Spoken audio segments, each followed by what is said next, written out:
অভিনয়ের দক্ষতা থেকেও ইন্ডাস্ট্রি থেকে বঞ্চিত জন্মভূমি অভিনেত্রীর মন্তব্যে শুরু হয়েছে চর্চা। বিস্তারিত থাকছে আজকের এই প্রতিবেদনে। তো বন্ধুরা, অবশ্যই সম্পূর্ণ ভিডিওটি দেখুন। চ্যানেলে নতুন থাকলে চ্যানেলটিকে সাবস্ক্রাইব করে পাশে রাখা নোটিফিকেশন আইকনটি অল করে রাখবেন। বাংলা টেলিভিশন ইন্ডাস্ট্রির জনপ্রিয় অভিনেত্রী হলেন সমতা দাস। খুব অল্প বয়সেই তিনি এই অভিনয় জগতে এসেছেন। যখন তার বয়স মাত্র 7 বছর তখন তিনি ক্লাস 2তে পড়তেন। এই অল্প বয়সেই তার অভিনয় জগতে হাতেখড়ি হয়। তার প্রথম অভিনয় শুরু হয় জন্মভূমি সিরিয়ালের হাত ধরে।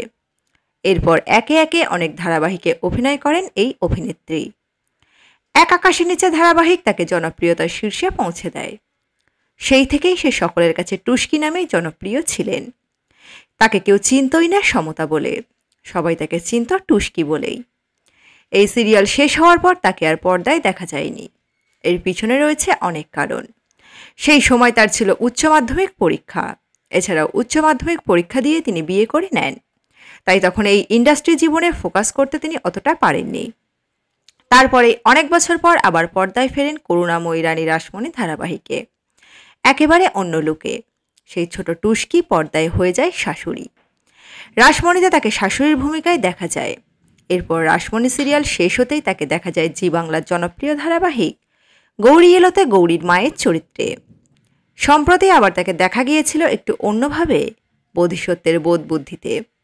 এই সিরিয়ালে বোধির কাকির ভূমিকায় অভিনয় করেছিলেন সমতা। এই কাকিমার চরিত্রটি ছিল একটু নেগেটিভ। অনেকদিন ইন্ডাস্ট্রি থেকে বিরতি ছিলেন বলেই কি এখন মা কাকিমার চরিত্রে তাকে দেখা যায়? এই প্রসঙ্গে তিনি জানান তার এতে আক্ষেপ নেই। তার কাছে চরিত্রের বাছবিচার নেই, সে যে কোনো চরিত্র পেলেই খুব খুশি। তার মতে নায়িকা হওয়ার একটা উপযুক্ত বয়স থাকে। নায়িকা হতে গেলে দরকার 15 থেকে 22 বছর। আর এই সময়টাই তিনি নষ্ট করে ফেলেছেন।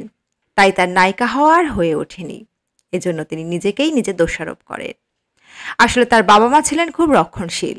সে সময় যে সমতা প্রেম করছেন এটা তারা মানতে পারেননি।